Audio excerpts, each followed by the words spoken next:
Cell Academy, Goa's best institute for IIT, JEE and medical exam preparations for class 8 to 12th. State topper for NEET, JEE, BITSAT 2024 are produced by Cell Academy.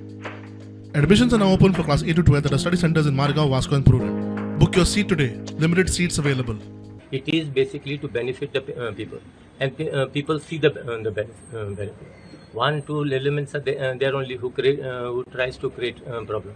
We have got nothing to say about it.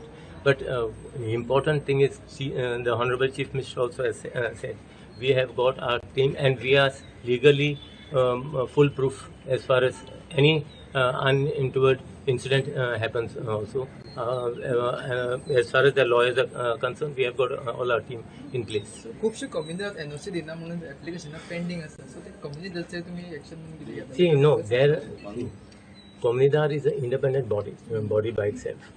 Our thing is what when we have requested basically the Communidades. That's back again to go to you for SDs.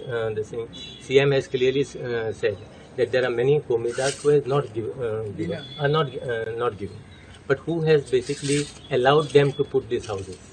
It is someone from the community itself. No, government has not allowed them to build anything illegal or legal, whatever you call it. Some people had got some receipts, some slips. Some people have taken money from the Communidades. That there is some mistake which has been committed by them or their predecessors. So at least they should come forward and say, okay, whatever the mistake has been done, let us rectify the mistake and once for all settle the issue.